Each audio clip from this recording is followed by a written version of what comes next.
집 나가면 개고생이다.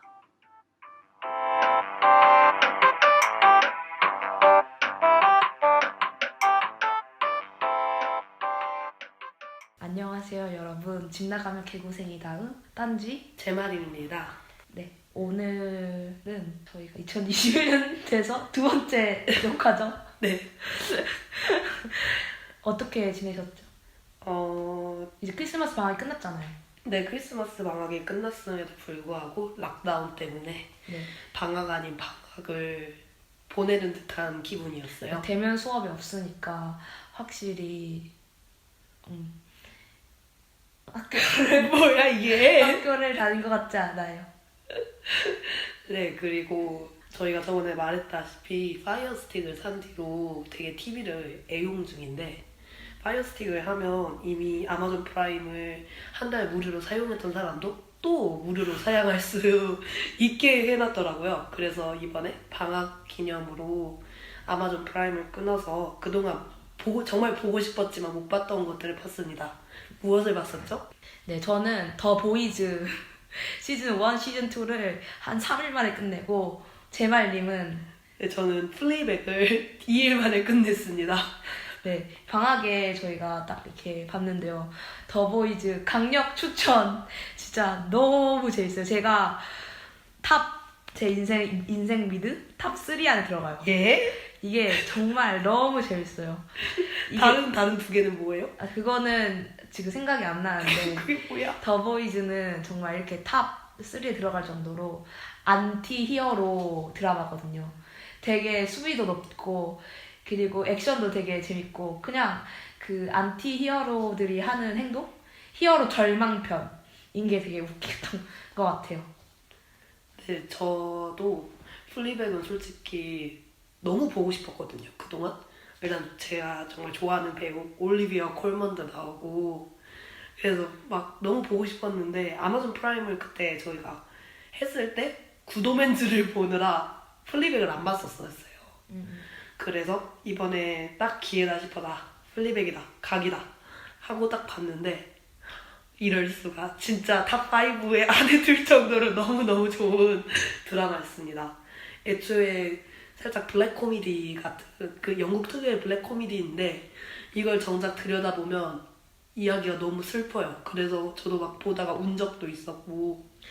플레이백은 한 화에 한 30분 정도 한 되요 20분입니다. 20분. 이거 솔직히 저는 하루 만에 끝낼 수 있었는데 딴지님이 갑자기 머리가 아프다고 끄라고 해서 하루를 넘기고 봤었거든요. 하루 만에 볼 수 있는 정말 좋고 정말 똑똑하고 재밌는 드라마입니다. 네, 저희 그리고 한글 자막을 봤죠. 아마존 프라임에 이 두 드라마는 한글 자막이 있더라고요. 굿 오멘즈도 한글 자막이 있습니다. 네, 그래서 아마존 프라임 하시는 분들 플리백, 더보이즈, 굿 오멘즈 추천합니다. 네.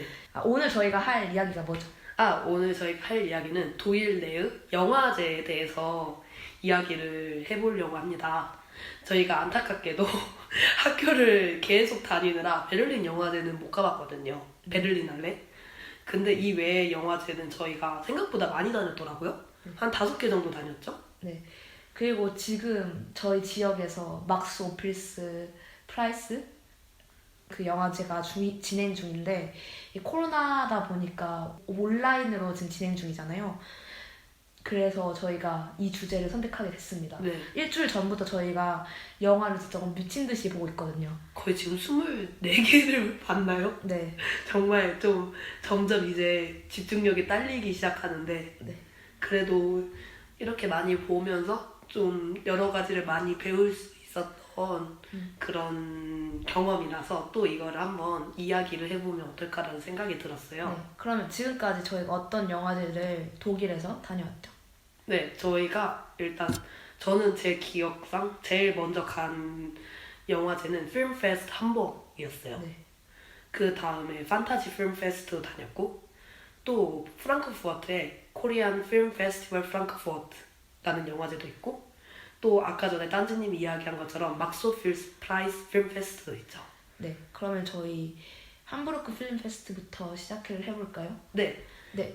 근데 저 독일에는 영화제가 사실 훨씬 많죠. 이것보다. 네, 제 생각에 20개 이상 되는 것 같아요. 네. 저희가 다녔던 곳은 그래도 좀 큰데 큰 영화제를 많이 다녔던 것 같아요.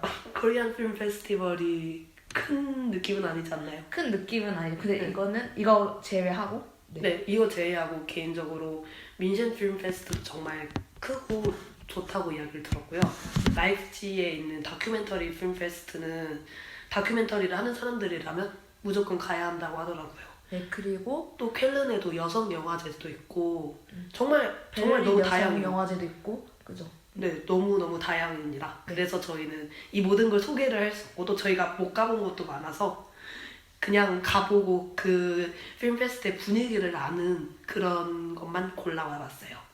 그럼 첫 번째로 넘어가겠습니다. 네, 첫 번째는 함버그 필m페스트입니다. 함버그 필m페스트는 9월에서 10월 사이에 열리고 노란색이 대표색이에요. 네, 그 로고가 대표색이 하는 거죠. 네, 근데 그 노란색을 좀 주제로도 뭔가 굿즈 같은 것도 만들고 그러죠. 어떤 굿즈가 있었나요? 에코백 있죠? 필름 페스티벌 에코백. 네. 이 함버그 필름 페스트는 독일에서 베를린알레 그리고 민센 영화제 다음으로 세 번째로 큰 국제 영화제라고 합니다. 저는 몰랐어요. 이때는 영화제 하면 제가 알았던 건 진짜 베를린알레, 칸, 베니스, 선댄스, 막 오스카 이런 거밖에 몰랐던 때라서 그냥 이게 여기 영화제 안에 이래서 간 게 아니라 그냥 재밌는 영화 한다. 내가 보고 싶었던 영화 이래서 갔었거든요. 근데 함버그 필름 페스트는 일단 인터내셔널 영화제라서 독일 내의 영화보다는 전 세계적으로 유명한 영화들 좀 예술성이 있는 그런 영화들을 많이 가져옵니다. 저는 이 영화제를 2번 참석했었는데 봤던 영화가 랍스터, 맥베스, 킬링 디어였어요. 그리고 이때 처음으로 란티모스 감독이랑 퍼즐 감독을 알게 됐는데 다행히도 제가 봤던 이 세 개의 영화가 다 너무 좋은 영화여서 정말 좋았죠. 그때 자막이 있었나요? 독일어 자막이? 기억이 안 나는데 일단 원어로 나왔었거든요. 네. 그래서 목소리가 목소리가 영어로 나왔었죠. 제 생각엔 있었는지 없었는지 기억이 안 나네요. 그리고 GV 같은 게 있었나요? 없었어요. 근데 GV 같은 게 있는 것도 있었거든요. 예를 들면 2년 전에 함버그 필름 페스티벌 할 때 깜짝 게스트로 이완 맥그리거가 나왔어요. 맞아요. 저 원래 그럴 때 그때도 저는 함버그 필름 페스티벌 정말 가고 싶었는데 진짜 우연히도 엄마 아빠가 딱 와서 저희가 함버그에서 디셀도프로 가고 있는 그 시점에 그게 딱 뜬 거예요. 네, 근데 이거 얘기하니까 갑자기 생각이 나네요. 함부르크에 또 유명한 뮤직 페스티벌인 리퍼방 페스티벌이 있는데 저희가 그때 제발일 좋아하는 밴드를 보러 좀 갔었어요. 그리고 그 다음 해에 또 리퍼방 페스트가 열렸는데 저희가 오아시스를 엄청 아니에요. 그 다음 해가 아니라 바로 그 다음 날이었어요. 바로요? 그래요? 제가 그때 좋아했던 밴드가 웰스 암스였거든요. 웨슬리 암스. 네. 네, 웰스예요. 웰스예요? 그래서 그 사람을 보려고 저희가 하루 티켓을 끊었었어요. 그때 김나지움에 다니고 있어가지고 저희가 이거를 3일 내내 즐길 수가 없는 거예요. 너무 빡쳐서 그럼 하루만이나 좀 즐겨보자. 네, 그래서 학교 좋다고 저희가 리퍼방 뮤직 페스트로 달려가서 그때 너무 좋은 거예요. 근데 그때 이름 앨리스. 네, 그리고 앨리스 머통이라고 저희가 네. 1화에 소개했던 가수 있잖아요. 그 가수 콘서트도 봤었고. 네, 그게 처음이었어요. 그 가수를 알게 된. 그 사람 라인업에서도 그때 처음이었고. 그 다음이 웰스 암스였어요. 암스였죠. 너무 그때 기분이 너무 좋았거든요. 그러고 나서 오늘 진짜 쩔었다. 이거 좀 너무 가치가 있다. 이래서 이렇게 집에 이렇게 가고 딱 누워서 핸드폰을 보고 있는데 그 함버그 리퍼방 페스트가 그게 있어요. 앱이 있는데 진짜 딱 자기 전에 핸드폰을 보고 있는데 갑자기 알림이 울리는 거예요. 띵동. 그래서 뭐지? 하고 들어갔는데 내일 스페셜 게스트 오아시스였던 리암 갤러거. 그래서 저희가 진짜 오아시스 좋아하거든요. 그리고 좋아했었고. 그래서 근데 이렇게 갑자기 오게 되니까 저희가 진짜 가고 싶었는데 저 그때 약속이 있어가지고 못 갔죠. 약속도 있고 돈도 없었어요. 아, 지금이었으면 저희가 빚을 내서라도 내서라도 가죠. 갔겠어요. 근데 그때 너무 어렸어가지고 리암이 왔었는데 학교를 갤러거가 2번 빠지는 일은 용서할 수 없다. 막 네, 갑자기 생각이 안 나요. 여기 깜짝 게스트가 함부로 많이 네, 이렇게 많이 옵니다. 그래서 저도 또 유한 맥거리거를 볼 수 있는 그 기회를 놓쳤었죠. 어쨌든 그런 식으로 많은 게스트들이 오고 또 독일 내에서 유명한 배우들도 갑니다. 그리고 또 신기했던 건 제가 그때 기억이 확실하게 안 나는데 영화를 보기 전에 이렇게 그 스태프분이 와서 이렇게 영화를 소개를 해줘요. 그래서 되게 신기했던 게 그때 제가 알아듣기로는 영화 엠바고가 있었어요. 영화에 대한 이야기를 SNS에 풀지 말라고 했었어요. 아 이게 확실하지 않아서 이걸 이 이야기를 할까 말까 했는데 어쨌든 그때 그거 보고 진짜 영화제는 이런 건가 봐. 대박이다. 올드보이도 그랬던 것처럼 결말 스포하지 아, 마시고 네. 어쨌든 그런 것처럼 했었죠. 근데 저는 너무 재밌게 봐서 다 트위터에 올렸습니다. 네. 그리고 저희가 두 번째로 갔던 건 저는 사실 함부르크 필름 페스티벌은 가본 적이 없고 판타지 필름 페스티벌은 제마일이랑 같이 갔었죠. 네, 두 번째로 이야기할 건 판타지 필름 페스트입니다. 제목에서 느끼셨겠지만 판타지 필름 페스트는 장르 영화를 중점으로 소개하는 영화제예요. 1년에 2번 열리는데 첫 번째는 FFF White Nights라고 해서 1월에 한 번 하고 FFF Nights라고 해서 아프릴과 메이에 열립니다. 이 영화제의 특이한 점은 보통 영화제를 생각하면 영화제에 대부분 도시 이름이 적혀 있잖아요. 그쵸. 베니스 영화제, 함부르크 함부르크 필름 페스트, 베를린 비넨 영화제, 영화제. 베르니날레 이런 식으로 되어 있는데 영화제의 특이한 점은 한 지역에서만 열리는 게 아니라 독일의 7개의 도시에서 열립니다. 대표적으로 함부르크, 베를린, 미넨, 쾰른, 프랑크푸르트, 스투트가르트, 뉘른베르크에서 이렇게 열리는데요. 제일 처음에 열렸던 지역은 함부르크라고 합니다. 장르 영화는 판타지, 호러, 스릴러 그리고 사이파이를 중점적으로 하지만 사이파이가 사이언스 픽션이죠. 네, SF입니다. 이거 외에도 아트하우스 제작사의 애니메이션과 블랙 코미디 영화도 나옵니다. 기억나는 영화는 사실 잘 없는데 그 가장 뇌리에 꽂힌 영화가 있었어요. 네, 저는 그때 스위스 아미맨을 봤었죠. 네, 그 다니엘 레드클리프가 나오는 해리포터 주인공이 나오는 영화였는데 그 다니엘 레드클리프가 시체로 나오죠. 이게 2시간? 1시간 반 내내 시체 역할을 합니다. 네. 이 시체가 그냥 당연히 누워서 죽어 있는 게 아니라 말도 하고 방구도 끼고 모터보트도 되어주고 그 폴 데이노가 나오죠. 아, 그게 폴 데이노였나요? 네, 기억이 안 나요. 기억이 잘 안 나는데 폴 데이노였던 것 같기도 해요. 한번 찾아볼까요?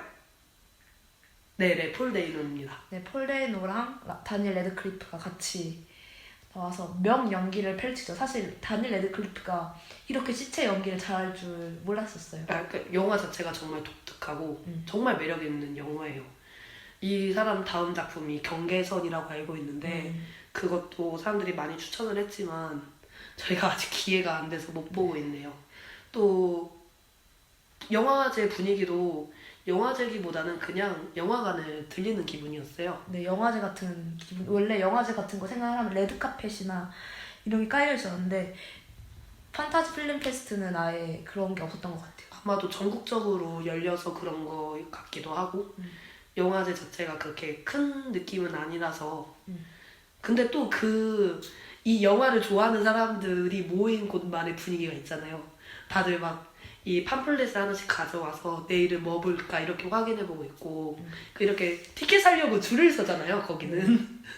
그래서 하면서 와 대박 기대된다 막 이랬던 게 있는데 저희가 그때 시간이 없어서 보진 못했지만 판타지 필름 페스트에 스티븐 연이 나온 메이햄도 있었습니다.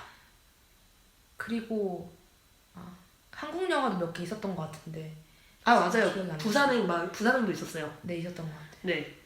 어쨌든 이 영화제도 정말 재밌게 봤던 영화제였죠. 네, 그리고 다음으로 저희가 갔던 영화제는 코리안 필름 페스티벌 프랑크푸르트입니다. 네. 네, 프랑크푸르트에서 열리는 한국 영화제였죠. 근데 여기서 있었던 영화들이 다 아트, 그러니까 독립 영화들이 많았던 것 같아요. 그때 라인업이 우리 집, 벌새, 꿈의 제인? 아니 꿈의 제인은 아니었어요. 꿈의 제인 아니었나요? 네, 꿈의 제인은 아니었고 그 돈? 음. 어쨌든 되게 아트하우스 기준으로 뽑아서 비교적 다양한 한국 영화를 많이 볼 수 있었던 게 장점이었고요. 앞서 말한 영화제들보다는 어린 신생 영화제입니다. 그 사이즈도 좀 작죠? 네, 훨씬. 9회였나 10회였나 막 그랬을 거예요. 네. 그리고 이 영화제가 정말 정말 좋은 기억으로 남았던 게 또 있죠? 네, 저희가 딱 이렇게 시네스타라고 그 아. 영화제를 하는 영화관에 들어갔었는데 그 되게 한국 영화 팜플렛이 아니라 그걸 뭐라고 하죠? 현수막도 엄청 크게 막 있었어요. 그리고 맛있는 냄새가 나는 거예요. 그 티켓팅 하는 데에서 떡볶이, 라면, 군만두, 호떡 같은 게 있는 거예요. 그래서 저희는 이게 뭐지? 사 먹어야 되는 건가? 그럼 안 먹을래 했는데 공짜로 주시고 되게 재미있었죠. 그래서 영화를 저희가 그때 우리 집을 봤었죠. 네, 원래는 두 개를 보려고 벌새와 우리 집을 보려고 했었는데 벌새가 하는 시간대가 진짜 딱 저희가 버스 타고 가야 되는 이걸 안 타면 또 하루를 더 머물러야 하는 그런 시간대라서 눈물을 흘리고 못 보고 우리 집을 봤었어요. 네, 정가은 감독의 우리들도 정말 제가 재밌게 봐서 우리 집을 보러 따로 프랑크푸르트 간 거거든요. 이 영화제를 가러. 네, 그래서 영화를 너무 재밌게 보고 나왔는데 정갑집 직원분들이 계시면 그분들이 저희한테 말 걸게 뭐지? 했는데 그분들이 한국인이시냐면서 유학생들이냐고 하시면서 종갓집 김치 컵라면을 한 두세 개씩, 한 명이 두세 개씩 챙겨주신 거예요. 저희가 아는 언니랑 3명이서 같이 갔거든요.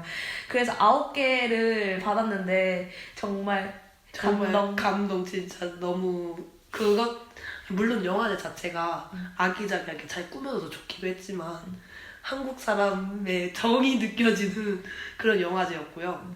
또 저는 우리들은 정말 잘 만든 영화라고 생각을 하거든요. 그에 비해서 우리 집이 막 진짜 치밀하다 라는 생각을 안 들었는데 좀 더 감정적으로 들어오는 부분이 너무 많아서 울었었던 게 생각이 납니다. 그리고 사람들이 꽤 많았던 것 같아요. 네. 좀 아쉬웠던 건 자막이 영어 자막이었던 것 같아요. 그래도 정말 재밌게 봤고. 그리고 사실 독일에서 그렇게 다양한 독립 영화를 보기가 힘들잖아요. 한국 독립 영화를. 베를린 영화제에서는 당연히 볼 수 있지만 그래도 그때가 아니면 볼 수 없는 게 사실 현실인데 그래도 요즘에 코리안 필름 페스티벌이 생겨서 네, 대부분 한국 영화를 독일에서 볼 수 있는 기회가 있다 하면 있는 게 홍상수 감독의 영화거나 이창동 감독의 영화가 대부분이죠. 네. 그리고 최근에는 기생충도 나오고 아가씨도 나오고. 기생충 근데 진짜 오래 했던 것 같아요. 기생충은 아무래도 까니까 오스카도 탔고 그랬었는데 갑자기 이야기 하니까 저희가 홍상수 감독님의 영화에 GV에 갔던 게 생각이 나네요. 네, 그때 밤에 해변에서 혼자. 그게 함부르크에서 촬영을 했대요. 그래서 저희는 그것 떠오르고 그냥 영화가 나왔네 해서 보러 갔습니다. 그때가 딱 홍상수, 김민희 스캔들이 되게 한국에서 핫할 때였는데 GV를 하는데 거기에 출연했던 독일 배우가 나온 거예요. 그래서 막 그런 얘기들도 하고 막 한국에 있는 스캔들 이런 얘기도 하고 그래서 나쁘지 않았다. 네, 그 영화를 어떻게 찍었는지에 대해서 알려줬는데 저도 사실 놀랬지만 그 배우도 정말 놀래서 너무 신나서 이야기를 하더라고요. 이런 식으로 영화 촬영을 하는 게 너무 신기하고 너무 좋은 경험이었다고. 그래서 그때는 그게 좋은 경험인가? 라고 생각을 했는데 이게 알고 보니 프랑스 영화 그 기법 중에 하나인 누벨박 스타일을 거의 유일하게 계승하는 감독이라고 합니다. 그래서 독일 배우도 그것 때문에 더 좋아했었던 것 같아요. 네. 그럼 저희 노래 이제 소개하고 조금 쉬다가 올까요? 그래요. 저희가 오늘 소개할 노래는 클로에조의 바프스입니다. 요즘 저희가 유태오를 되게 좋아하는데요. 한진님이라고 해주시면 근데 좋아하긴 하지만 제가 정말 좋아하는 배우 유태오가 추천한 노래라서 듣게 되었어요. 근데 이 가사도 너무 좋고 기타 소리도 너무 좋은 거예요. 그래서 꼭 이 팟캐스트에서 소개하고 싶었습니다. 그리고 저희 주제랑도 잘 맞는 것 같고 집 나가면 개고생이다라는 제가 가사를 한번 번역을 해봤는데요. 한번 읽어보도록 하겠습니다. 남들과 다른 길을 갈 때 부러진 유리 위를 걷는 것 같아. 실패할 때도 있고 각오를 제대로 해야 할 때도 있지. 하지만 그 길을 걷는 건 깃털처럼 가벼워. 그럴 만한 가치가 있잖아. 새로운 걸 할 때는 나 혼자 춤추는 느낌이야. 내 춤으로 다른 사람을 깨우기 시작하지. 그러다 보면 아무것도 남지 않는 것 같지만 무언가는 나에게 확실하게 말하고 있어. 나는 원해서 움직이는 걸 좋아해. 작은 우물처럼. 그 우물은 바다와 연결되어 있을 거야. 라는 게 가사인데 사실 집을 나오고 그러니까 어떤 도시를 바꾸거나 이럴 때 저희가 새로운 길을 가는 거잖아요. 그 길을 갈 때 뭔가 다짐? 그리고 이 가사가 저희의 위로를 해주는 가사인 것 같습니다. 그리고 노래 자체도 되게 포크송 느낌이 강하잖아요. 네. 저는 개인적으로 독일 노래 중에서 그런 포크송 느낌이 나는 노래들을 되게 좋아하기 때문에 이 노래도 되게 좋게 들었던 것 같아요. 요즘 딴지님이 하루 종일 듣고 있는 노래가 다름없어서 정말 추천입니다. 그러면 조금 쉬다가 저희 이제 마지막으로 저희가 지금 보고 있는 막스 오피스 영화제를 얘기해 보도록 하겠습니다.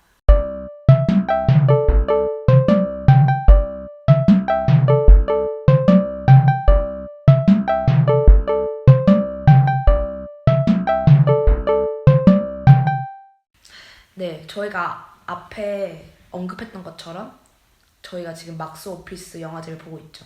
저희가 어떻게 이 영화제를 가게 됐나요?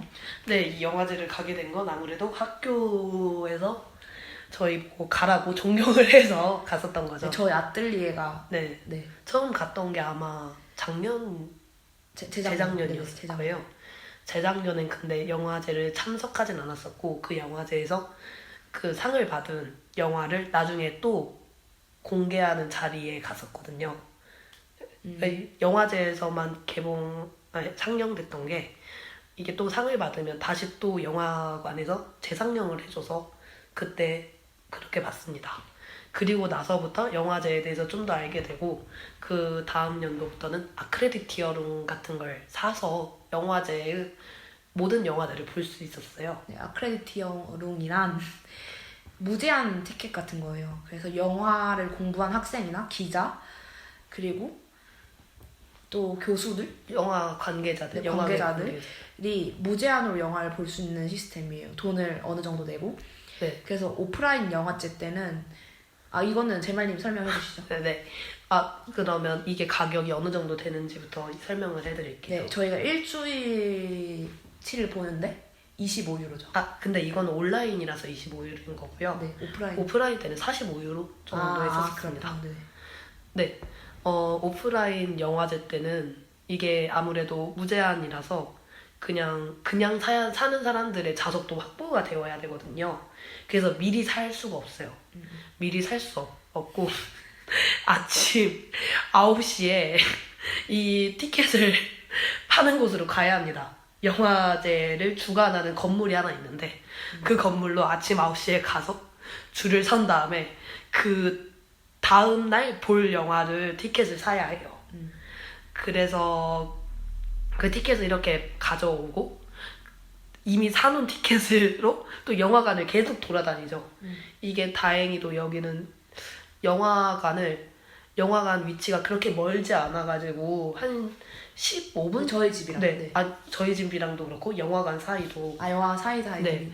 걸지 않아서 15분 정도면 항상 이렇게 돌아다닐 수 있었는데 아침에 영화를 보고 집에 와서 밥을 먹고 또 영화관을 가고 또 영화를 다 보고 나와서 뭐 같이 영화 본 애들이나 교수님하고 같이 또 밥을 먹고 그러고 또 영화관에 가고 그 다음에 마지막에 그 파티가 있어요. 애프터 파티. 아크레디티어룸을 있는 사람이면 애프터 파티에 갈 수 있습니다.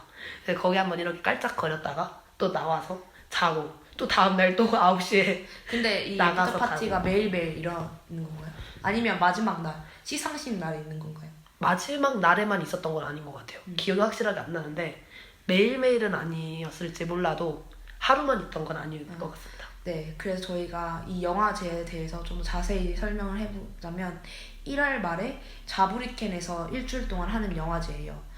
1980년대부터 시작된 영화 신인들의 영화제이죠. 이 영화제는 저희가 지금까지 언급했던 영화제들과 다르게 시상을 합니다. 그래서 영화들끼리 뭔가 경쟁을 붙는 거죠. 네, 경쟁 부분이 있고 비경쟁 부분이 네, 있습니다. 그죠. 그리고 이 막스 오피스 영화제 상영된 영화제들은 모두 다 독일어를 사용한 나라들의 영화가 상영이 돼요. 독일 영화, 스위스 영화, 오스트리아 영화도 있는데 이번에 보니까 이 세 나라만 있는 건 아니고 이 세 나라와 연관된 뭔가 나라들의 영화도 나오더라고요. 제가 느끼기에는 이게 그 영화를 만든 감독이 독일어권에서 공부하거나 독일어권 출신이라서 그렇게 나온 거라고 생각을 합니다. 그럴 수도 있겠네요. 그래서 왜 이름이 막스 오필스 영화제냐라고 하면 막스 오필스는 되게 레전드인 영화 감독이라고 해요. 이 사람이 자블케에서 태어났고 자블케에서 자라서 프랑스어로 영화를 만들었다고 합니다. 이 사람의 대표작이 뭔지 이건 자르고 네, 그래서 이 사람 이름을 따서 막스 오피스 영화제가 생긴 거라고 들었습니다. 네, 독일에 있는 영화학교 졸업 작품들이 굉장히 많이 나오죠. 네, 경쟁 거의 한 부분이랑 비경쟁 부분이랑 90% 이상이 영화 학교 졸업 작품이나 아니면 쿠어스에서 한 작품이라고 해도 무방할 정도로 수업에서 과제로 나왔던 그런 네. 작품들이 많이 나왔죠. 예를 들면 베를린 영화 아카데미가 있고요. 또 포츠담에 있는 바벨스베악 영화 학교도 있고 또 미넨, 쾰른, 함버그 미디어 스쿨, 바덴뷰텐베르크 영화 학교 등 막 진짜 많은 영화 학교에 영화들이 많이 나와요. 그리고 빈 영화도 있고 네, 스위스에 있는 예술학교에 있는 영화과에서의 작품도 나오기도 합니다. 그래서 저는 개인적으로 이 영화의 정말 좋은 점이 영화 학교들의 특징을 알 수 있는 거라고 생각을 해요. 확실하게 분위기가 다르거든요. 제가 느끼기엔. 그러니까 영화 학교들마다. 네. 예를 들면 바덴뷰텐베르크에 있는 영화 학교는 되게 키치한 면이 되게 많아요. 그리고 많은 걸 실험 영화가 네. 많죠. 실험도 많이 하고 타 영화 학교에 비해서 가벼운 주제들도 많이 다루고 코미디도 하고 VFX를 진짜 잘 써요. 그래서 그런 거를 보면서 또 재미가 있는데 이에 반면에 베를린 영화 아카데미에서 나오는 영화는 되게 사회적인 이야기를 많이 다루고 이런 거를 경험해본 사람들이 또 직접 영화를 써서 만들기도 하기 때문에 그걸 보면서 저도 되게 큰 영감도 많이 받고 저 학교에 들어가고 싶다라는 게 정해질 수 있거든요. 그리고 이게 영화 신인들의 영화제다 보니까 저희가 배울 수 있는 점들이 더 많은 것 같아요. 왜냐하면 확실히 예산도 작고 그리고 사람들이 그러니까 완전 프로페셔널이긴 하지만 완전 그 상업 영화들이 아예 없거든요.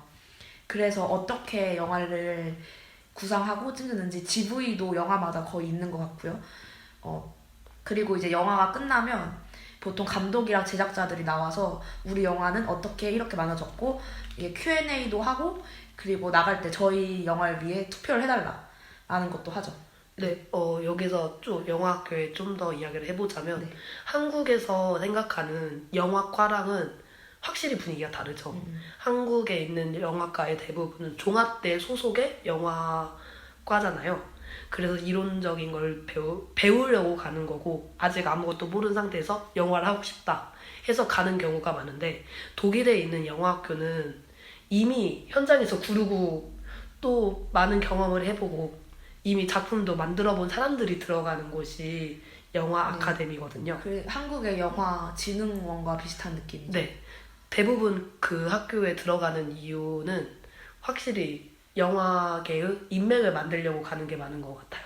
제가 아는 친구도 영화학교는 그것 때문에 가는 거니까 너는 가는 게 좋겠다 라고 말을 해준 적도 있고요. 그리고 장비들도 다 좀 싸게 빌릴 수 있고 거기서 전문 인력들과 같이 일할 때 서로 사실 이렇게 싸바싸바가 되는 거잖아요. 둘 다 포트폴리오를 만들어야 되니까 사람들마다 자기 포지션으로서. 그래서 영화 학교에 대해서는 저희가 나중에 한 편을 만들어도 재밌겠네요. 저희가 이제 지원하기 시작할 때, 저희가 들어갔을 때. 네, 들어가는 거. 네. 그래서 이제 막스 오피스 영화제에 대해서 좀 더 얘기를 해보자면, 영화제는 장편 영화, 중편 영화, 단편 영화로 나눠져 있어요. 경쟁 부분이요. 네, 경쟁 부분이. 그래서 단편 영화는 한 3개에서 4개 영화가 엮어져 있어요. 그래서 볼 때 다 같이 루프처럼 볼 수 있고요. 그리고 블라우에 복해라고 영화제가 시작하기 일주일 전에 매일마다 방송국에서 영화제 초청작을 소개하는 프로그램을 하더라고요.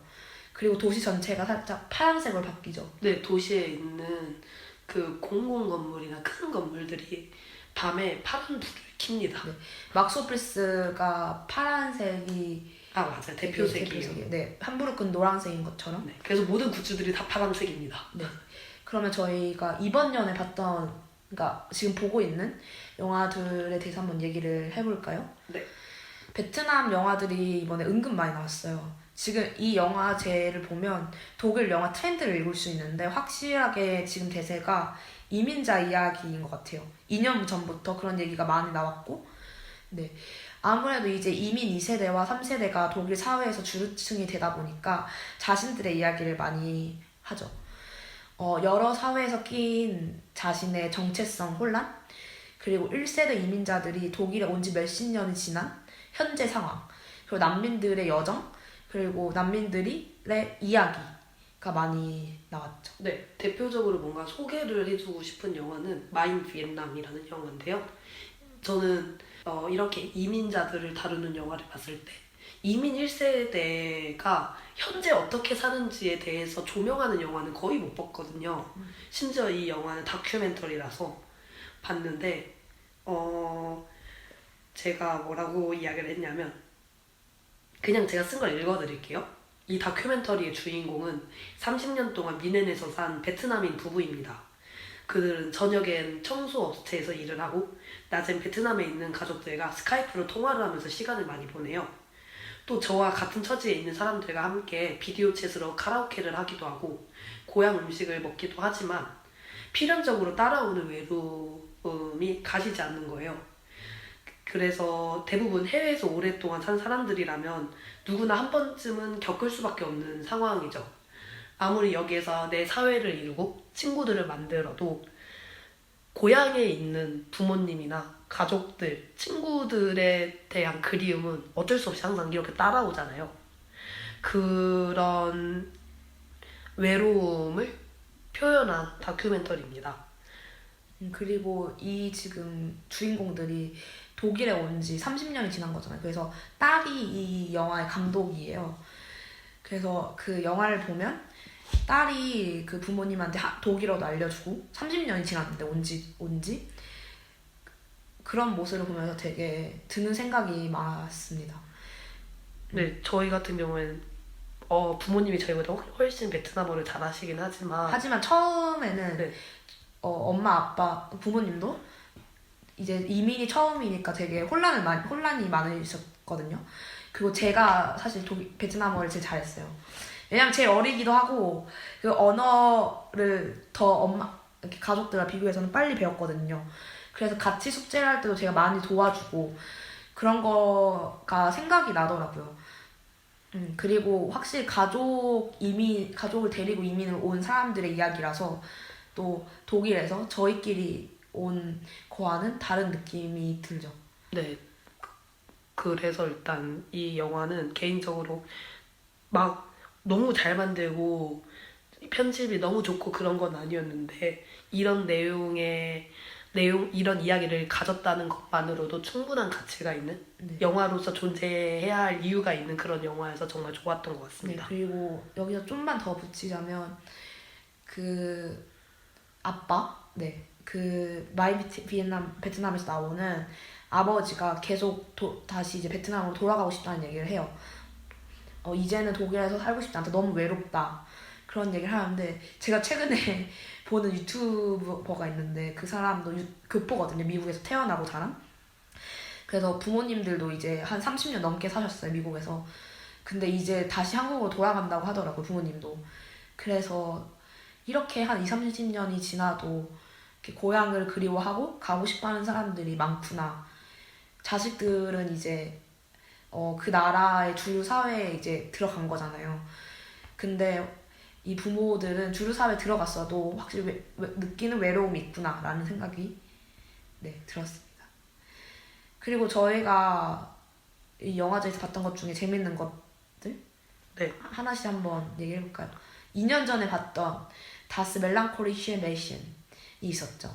이 제목의 뜻은 멜랑콜리한 소녀, 소녀 아니면 여자라고 얘기를 할 수 있겠죠.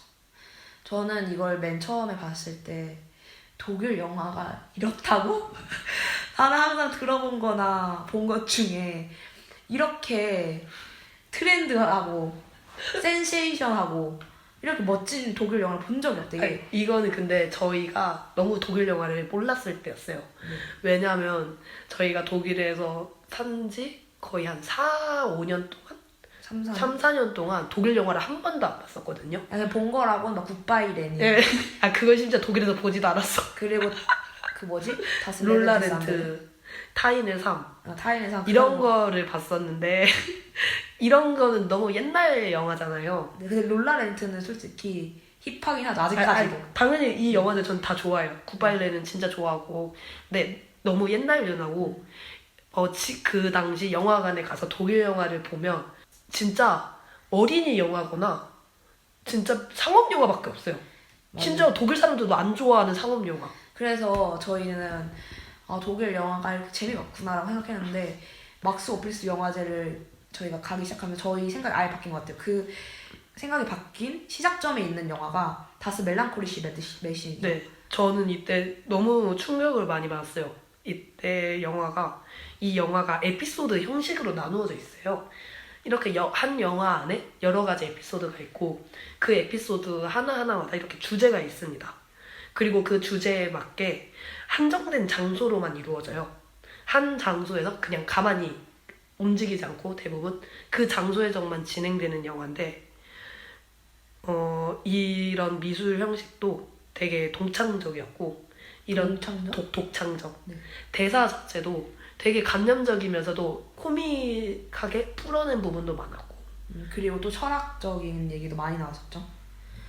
저는 이 영화를 보면서 미장센과 이 영화 스타일이 대박이다 라고 생각을 했어요. 이건 이 사람 독일 사람이 맞나 할 정도로 그 타이포그래피나 이런 미장센이 굉장한 영화였어요. 진짜 센스가 넘쳐났어. 네, 그리고 여기서 나온 것 중에 제가 한 에피소드 생각나는 게 있는데, 그러니까 주인공이 어떤 큰 책상에서 이야기를 하면서 갑자기 이 영화가 뮤직비디오처럼 바뀌면서 그리고 이게 애니메이션 바뀌어요.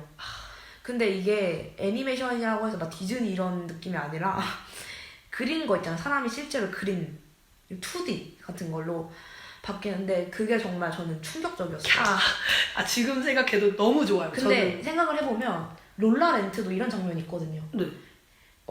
실사에서 살짝 애니메이션 바뀌는. 근데 어쨌든 그런 거를 이렇게 보고 정말 대박이다. 저는 이렇게 센스가 넘치는 영화를 사실 태어나서 처음 본 것 같은 느낌이 들었어요. 요즘 이렇게 이옥석 감독의 매기를 보고 생각이 좀 달라지긴 했는데 살짝 매기 같은 느낌이랄까? 내용도 되게 딥하고 미장센도 좋고 이야기도 좋고 흥미진진하고 눈을 뗄 수 없는 그런 영화였습니다. 네, 정말 다스 멜랑콜리시 매신은 진짜 한국에 꼭 개봉됐으면 좋겠어요. 네. 개인적으로 페미니즘적인 부분에서도 이야기할 게 많은 영화라고 생각하고 영화 연출 방식이나 이야기 자체가 뭔가 한국 관객들이 꼭 보셨으면 좋겠다. 많이 보고 우리가 보지 못한 부분들을 말해줬으면 좋겠다. 이런 느낌이 드네요. 네, 굉장한 영화입니다. 네, 스크립트 정말 구하고 싶어요. 네, 나중에 탐나요. 만약 한국에 나온다고 하면 저희가 어떻게 공지를 하고 싶은 우리가 GV? 네, 저희가 지안도 되게 재밌게 봤었죠. 네, 지안은 저희가 작년에 봤던 영화인데 지안에 대해서 간략하게 줄거리를 설명해보자면 독일에 처음으로 오게 된 시리아 난민들에 대한 이야기예요. 이 부부, 그러니까 남자는 그냥 완전 시리아 사람이고 부인은 쿠르드족 사람인데 이 사람들이 독일에 처음 와서 이 남자의 삼촌 집에서 머물게 돼요. 처음에는. 그래가지고 여자는 임신을 해가지고 거의 만삭 상태고요. 이렇게 쿠르드족이라서 살짝 그 가족 내에서도 차별이 있어요. 차별을 은은하게 겪고 그 삼촌네 부분도 별로 안 좋아하다가 이 여자를 이게 영화에서 시간이 지나게 되면서 이렇게 같은 진짜 가족이 됩니다. 근데 어떠한 사건 때문에 이게 스포를 해도 되는지 모르겠는데 스포 알람입니다. 네. 하지 말자 그냥. 왜? 스포는. 스포는? 어제도 어떤 사건 때문에. 네, 어떤 사건 때문에 이 난민의 삶이 점점 안 좋아지죠, 상황이. 상황이 정말 안 좋아지죠. 네, 그런 참담한 현실을 다룬 영화입니다. 진짜 너무 현실적이라서 저희는 보는 내내 계속 마음도 갑갑하고 거의 후반부터는 그냥 눈물이 나올 수밖에 없더라고요. 네. 그리고 마지막 장면이 정말 대박이거든요. 이거는 스포를 할 수가 없어서 말할 수 없지만 진짜 그 마지막 장면은 보는 애 진짜 너무 마음이 아프고 그 슬픔을 우리가 차마 헤아릴 수가 없고. 그렇습니다. 그리고 이 영화가 되게 신기한 게 다 집 안에서만 촬영을 했어요. 저희 학교 워크숍에서 카메라 워크숍이 있었는데 이 지한 카메라 감독이 와서 같이 했었거든요.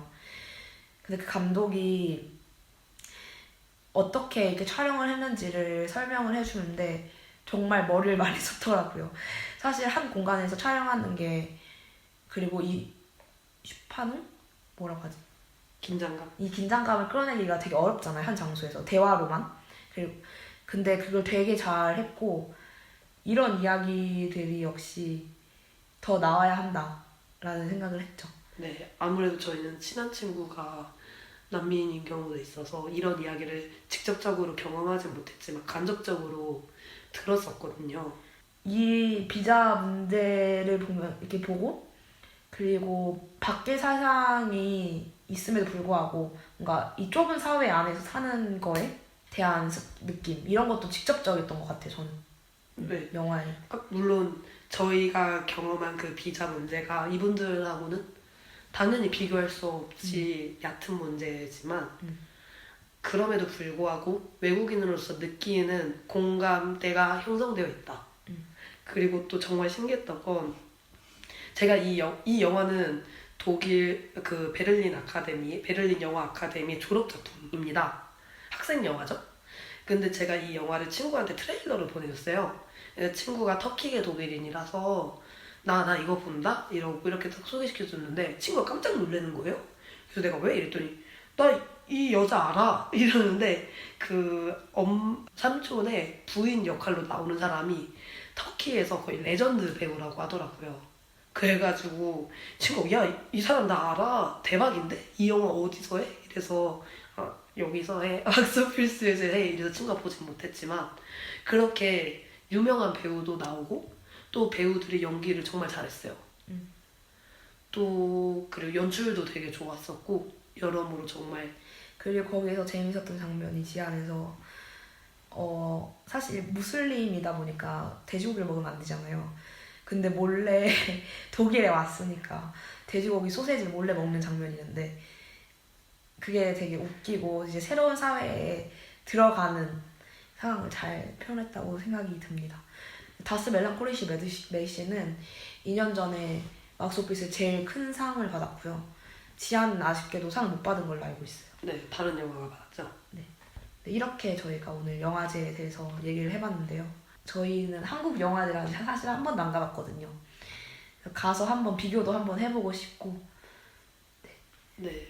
그리고 뭔가 한국 영화제라면 좀 더 많은 프로그램에 참여를 할 수도 있었을 거니까 저희는 이제 막 프로그램에 참여하는 수준이라서 좀 여러 가지를 아쉽기도 한데 아마 저희는 졸업할 때까지 막스오피스 영화제는 매년 보지 않을까 생각합니다. 네, 이 다음 년에는 꼭 오프라인으로 볼 수 있기를. 네. 사실 또 지금 녹음 끝나면 또 보러 가야 하잖아요. 네. 그러면 오늘은 영화제 얘기를 해보았습니다. 어떠셨어요? 영화제에 대해서 다시 얘기를 해보다 보니까 저희가 더 많이 다녔어야 했다는 생각이 드네요. 베를린 영화제도 저희는 이제 영화를 공부하니까 60유로를 내면 모든 프로그램을 다 이제 무제한 볼 수 있거든요. 그래서 베를린 영화제도 무조건 한번 가야겠다. 학생 신분일 때 네, 가야죠.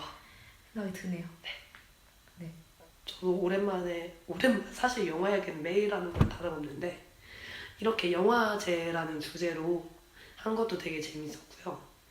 또 영화 그때 봤었던 영화가 생각나니까 그때 그 당시 분위기도 떠오르고 그 당시에 제가 무슨 생각을 했는지도 생각이 나서 되게 오랜만에 또 추억 여행을 해본 그런 계기였습니다. 네, 그러면 저희는 오늘 여기까지 하도록 하겠습니다. 그러면 다음 화에 만나요. 쭉